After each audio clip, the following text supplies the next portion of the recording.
Yes, I hope everyone is doing all right. Today we shall be covering something to do with in cybersecurity basics, all that. What do you understand by cloud computing? We are going to just be covering a glimpse of the IT foundations, especially for those that want to take career paths, maybe in IT support, IT technicians. These are very, very fundamental.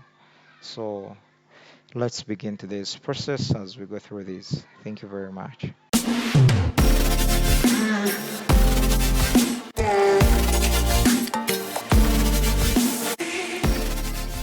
Then we are now going to talk about the cybersecurity basics.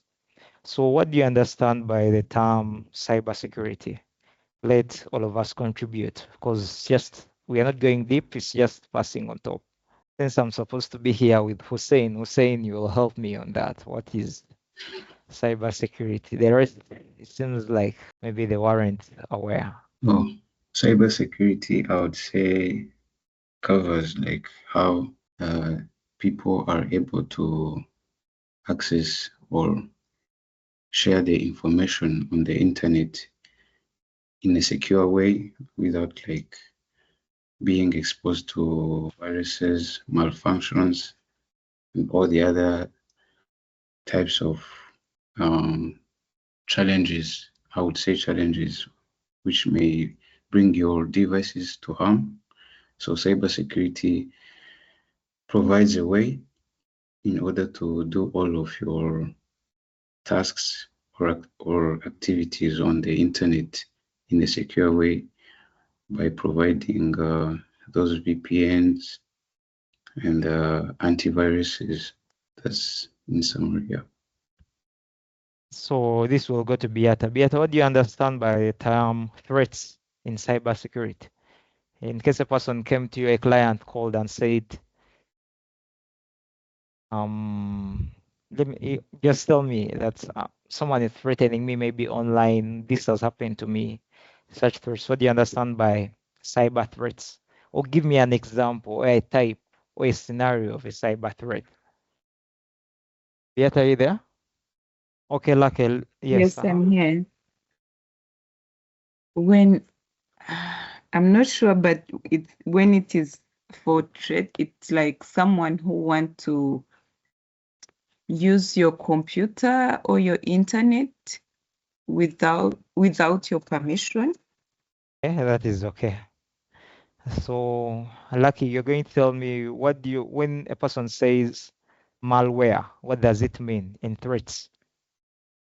Hussein spoke about something like viruses. Viruses are under Malware, malware, yes. yeah, it's more like viruses that affects your device or steal your data.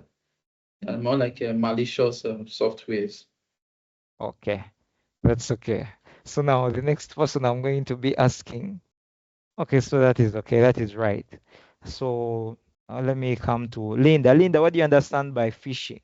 When a person says my account was phished, what does it mean?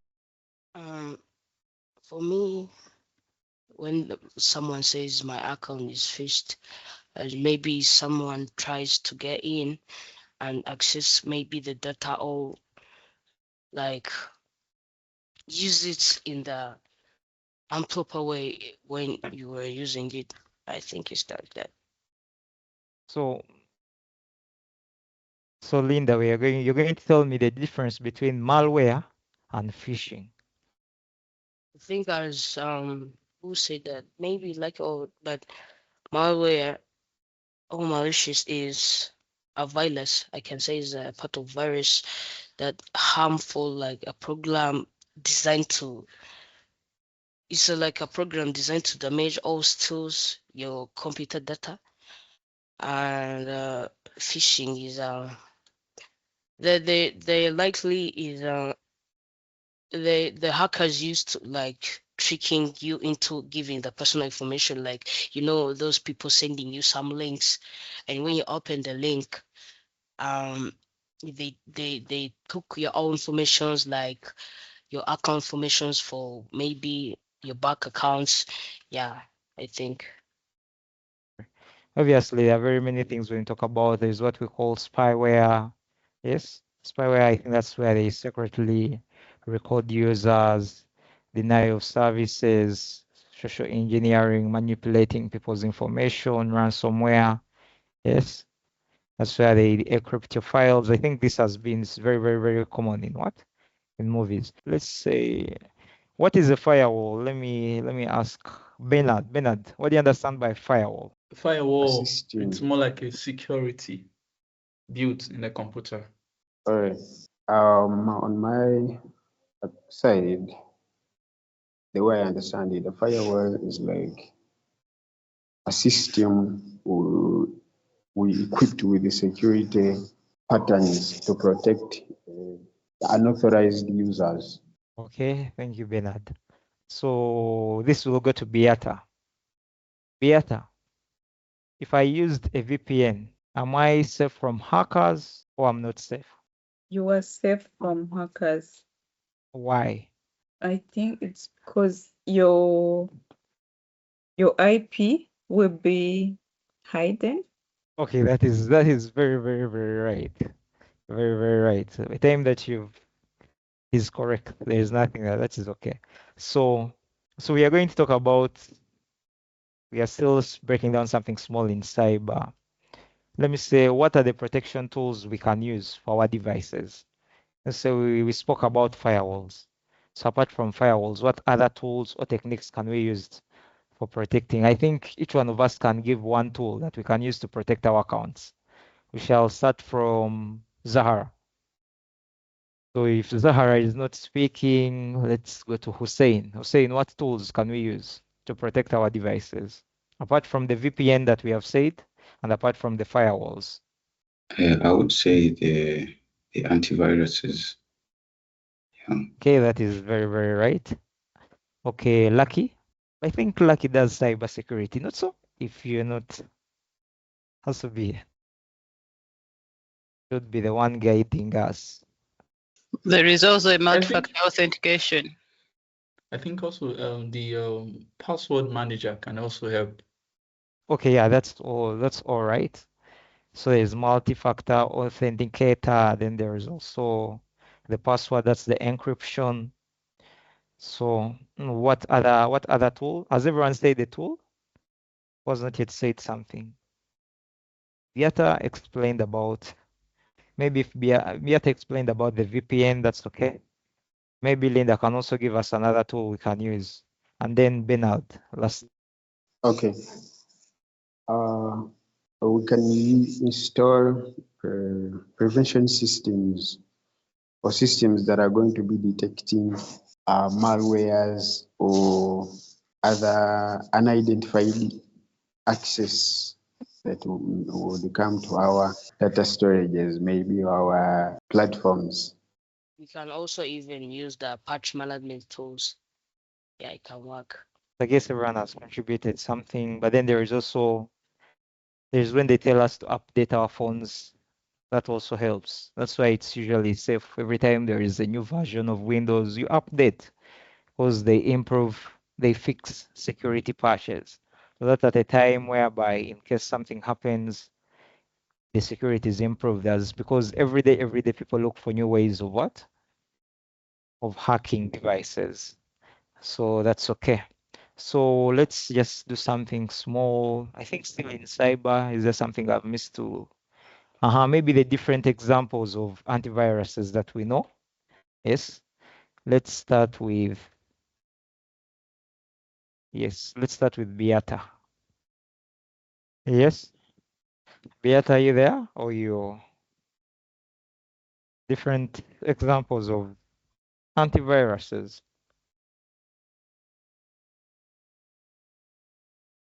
Antiviruses, not different examples of antiviruses. Mugisha, you can give us one. Kamugisha, sorry. An example I would give is like which one I'm using right now is McAfee. I think most of you know it. It's an example of an antivirus. Another one. Beata, have you gotten one? Maybe Lucky can also give us another. We have Bitdefend. Vera.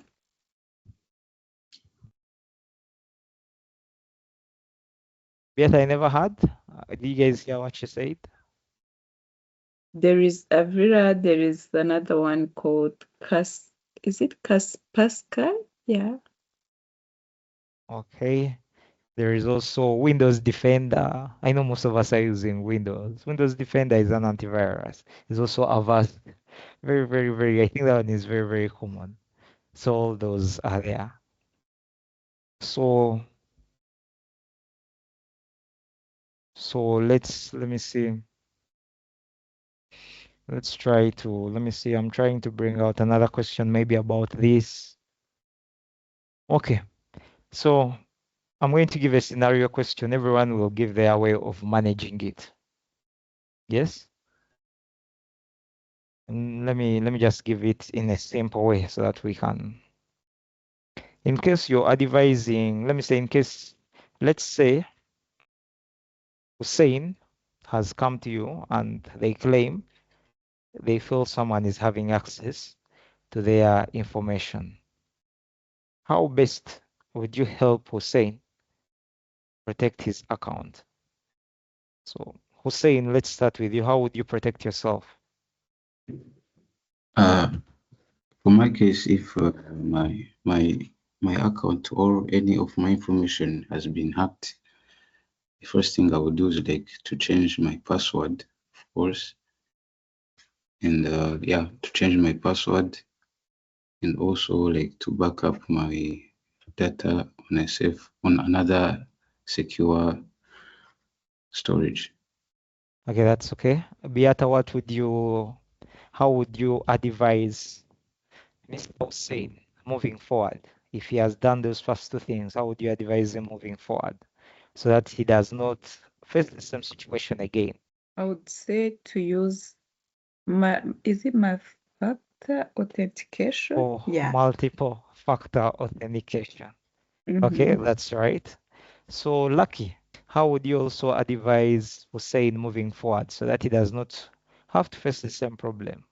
Okay, for me, also, I haven't done all of this. I'll also make sure that we have a strong backup of those information. So in case anything comes up in the future, we will not just lose all the files. Okay, that is But also right. So, Bernard, what other advice would you give to Hussein? Maybe to tell him that so that he does not have to occur with this same situation again. Kindly repeat for me the scenario that Hussein faced. So we said Hussein was hacked. His account was hacked, but he has said for him to recover his account, he would create a new stronger password. Yes, then Beata said he would have to add on a multi-factor authenticator. Then Lucky talked about backing up the details onto a safer location. Then what more advice would you give Hussein, he has already changed the password to a stronger one and he has already backed it up. He has already applied the multi-factor authenticator. He has backed up the information. What other thing would you advise Hussein to do? Okay.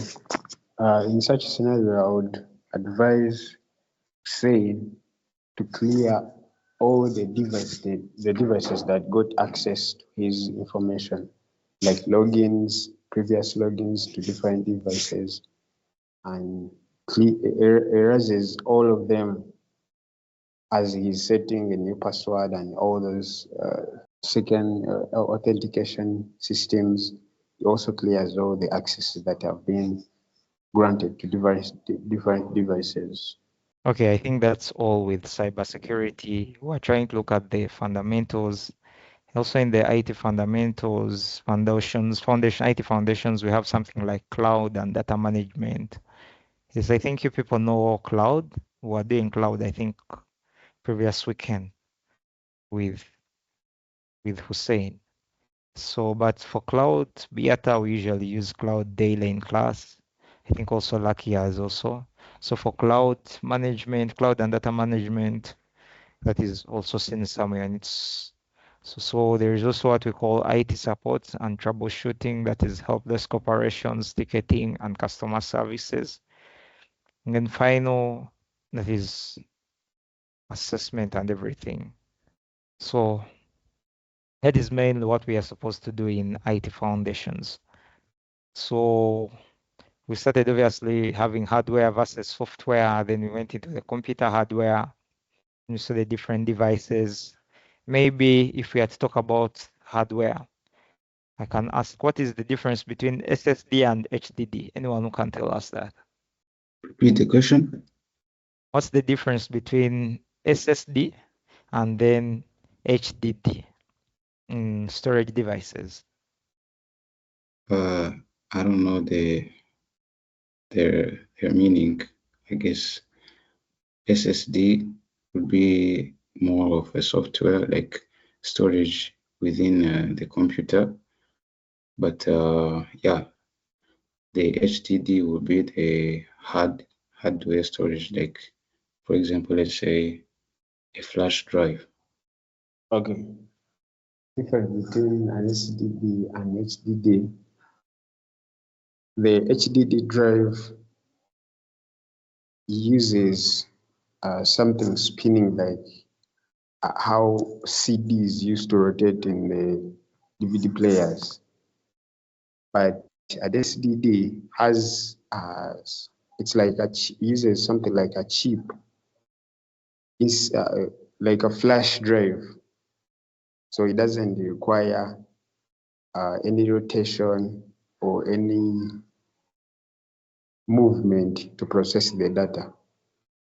And these SSDs are faster compared to, SSDs are faster compared to HDD.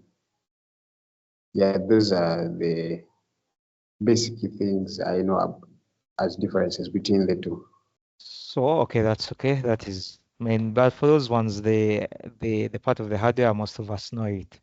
So we are going to do something about the operating system. Has everyone here installed maybe an operating system? Pardon? Has anyone ever? Okay, what is an operating system? Let's start from there. Operating system. Yeah, it goes like a main software system that controls your computer or your phone to allow the other programs to run. Without operating system, maybe no apps. Like it's like a software that allows other applications to run in your device, computer, or the phones, things like that. Another one. It's the main software that manage computer hardware and software. Okay, an operating system OS, it manages all the parts of both the hardware, the apps, and the files in your computer, on your devices. So, examples of different operating systems. I think everyone can give one. Yes. Let's start with Hussein. Example would be like Windows. Windows is an example operating system. Okay, that's okay. You have the Mac Have OS, Ubuntu. Linux. Difference between Ubuntu and Android. Linux. Yeah, 100 is correct. Is the difference between Ubuntu and Linux, or it's the same, or Linux? I don't know how people pronounce it. Are If they the people have same? mentioned the common ones, they are the same, Ubuntu and Linux. If people have mentioned the common ones, Windows, Mac OS, Android, Linux, any other one that you know of? iOS. Chrome OS. Okay, maybe that is mainly under Android, most of them. Then Then you have the the IO, the iPad. iOS is still under, it's like Mac OS, but it's the same. Sir, I have a question. Yes, I'm getting you. Okay, now a laptop that has um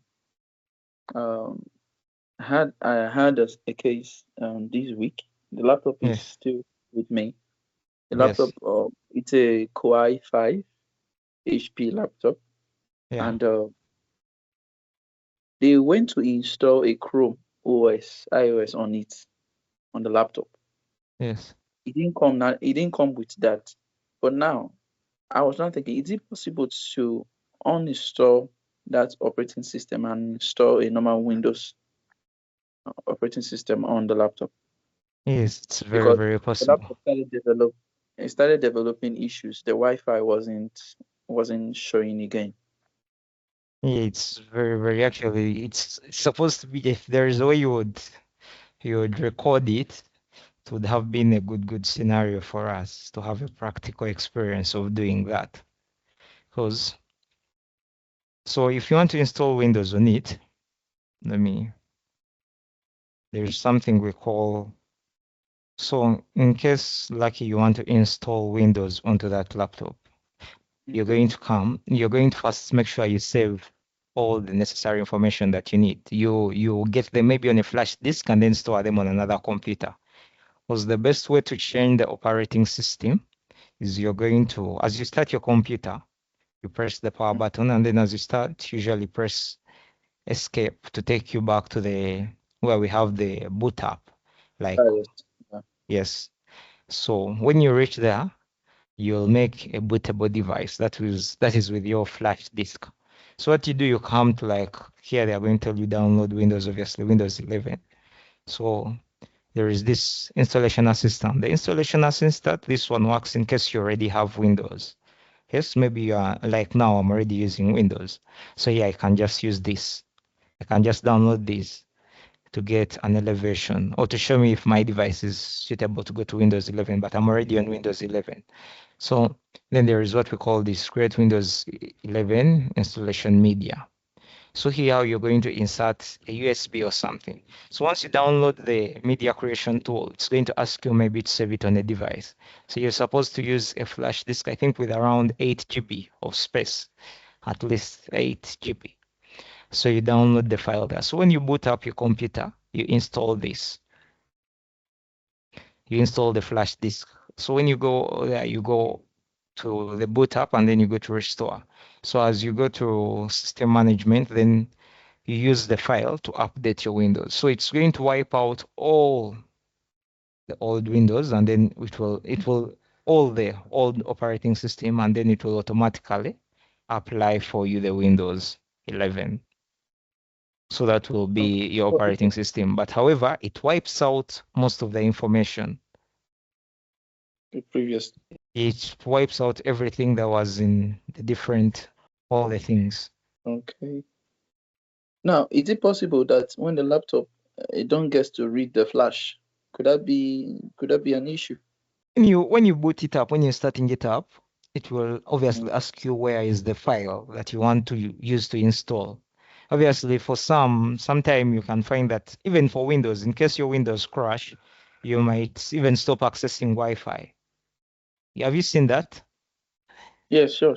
Yeah, and so even when your Windows at times you can find that they have crashed and then you can't access Wi-Fi or something or anything.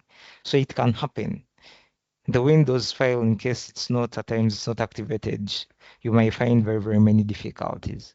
So that's why at times they say you activate the Windows or something. Most cases they'll give you that. Or then it also comes from where you get the Windows from.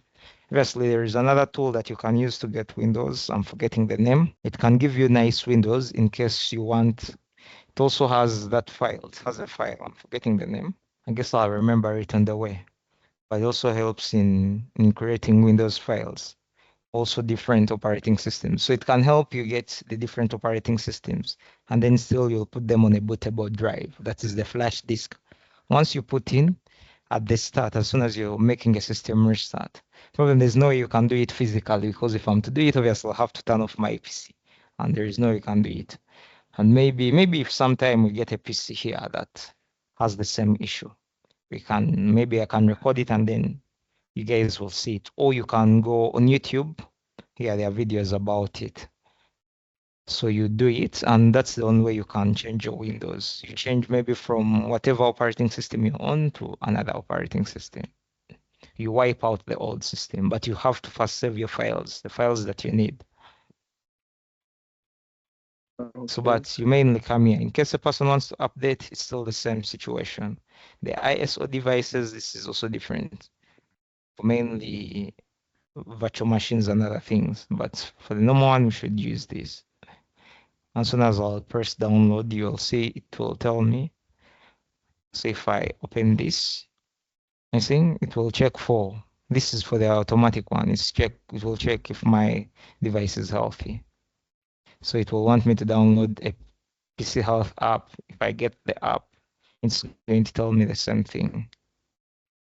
So this will help you in case you're like on Windows 10 and then you want to check, you can just use this. It will tell you if your device can go, or it will tell you fast update. Let me check. So how do we activate a Windows?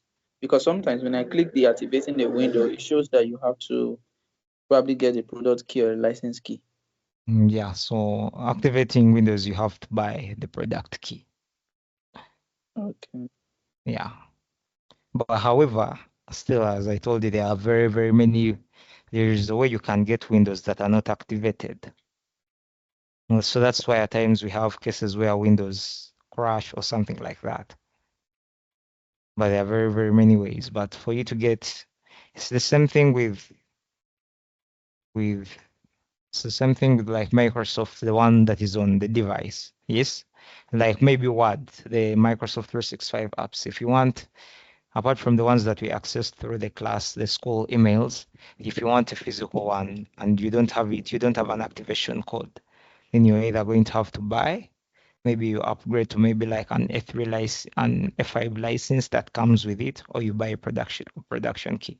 But however, you can still just like there are very many sites you can use, but you have to also be careful. There are sites that offer genuine things, and there are sites that will offer you malware, and then you'll have problems with your devices.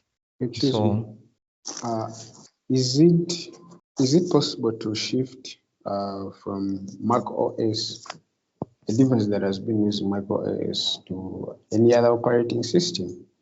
So for Mac OS, or what we call iOS, those they have a very, very, very high level of security. I think it's one of the reasons as to why people highly recommended to use those devices. Why most people are going to use either iOS, iPhones, or they usually have a very, very, very strong security. For Windows, it might be easy for you to bypass their BitLocker. But for iOS, once you're locked out, especially with the ongoing upgrades, maybe before is where you would use 3U tools and maybe crack open the codes. But for now, iOS has continuously gone on to upgrade their technology. So even nowadays, even for the Windows, in case a person has put BitLocker into their devices, you might find that the person has only one option. You either have to just buy a new SSD. You have a machine, but you can't access it completely. So nowadays, the computing world is upgrading their security. So that's why it's very, very wise. In case there is a new update, you take up the update so that your device is very, very secure. So, however, also people are still looking and devising means on how to continue. So for the bootable drive, it's Rufus. You can use Rufus. Rufus can help you get those different things, the different windows that you might need, but still you'll install them on a drive. So, but for iOS, I wouldn't want to say that it's very, very possible. I don't, you'll have to take a month of Sundays to make it happen. Then, have you people managed users on your, managing users and permissions maybe on your computers where you guys have an administrator account or something? Has any one of you tried it? First thing we are going to have, because most of the things it's very, very hard to do them practically unless you're faced with a scenario. First thing we shall be having on installing the operating system. We can watch a video or try it out for people that have not yet updated their Windows. Then managing users and permission that is using on the same device. You go to your control panel, you go to user accounts, then you add a user. There's where you have manage. You You come can here. see your screen.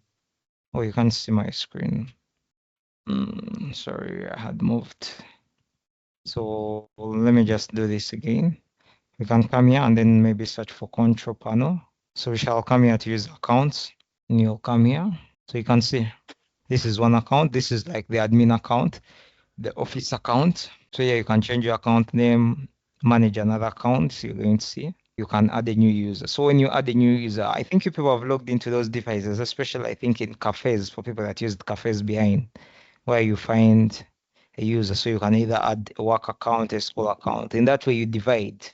You can have your user, this works in this works in already, this is already the administrator account. So you're going to find that in case maybe, yeah, for those that have children and you want your child to still use the same laptop, you can just add them as a user. So you create for them everything, their email, everything. And they want me to use personal account. I was trying to use a school account, so I'll have to go and add an account in a school format. But this is the same way you add an account. The So school when you do account. this, when you add a user, can you limit what the extent to what the person can have access to? Obviously, now you can manage the roles and what access the person has. Obviously, there are things that maybe you might say the person is not accepted to install more apps, or you can manage roles. This is where we manage roles, but you can only manage roles obviously after creating the account. That's when you reach the part of managing roles. So when you to manage a role, you can manage a role as an administrator. You say this does not use this, he does not use this, he does not install this. I think if someone has ever used the cafe, there are those days where you would go to a cafe and then try to download maybe something, and then they'll tell you connect And to the yeah, you can administrator be account. unable to. Yeah, you Yeah, get. yeah. Yes, you're unable. So that's the same thing. So you manage user roles, you give different roles that way. So now this is like a user creating users. So you can find there is an administrator account, there is a work account. For those, in case you're using your laptop, very many people, you can have one for work, you can have a part for this, a part for this in the same laptop. That's mainly that about. That's also something that we can try out and maybe show it maybe next weekend because it's supposed to be among the hands-on. Another one is maybe using command prompt. I don't know if you people have used command prompt. It's also another practical exercise that we are supposed to use. Now, all of us used command prompt in case, like, I think you saw where Linda was trying to find her IP address and she used PowerShell where she put in ipconfig. There she was using command prompt.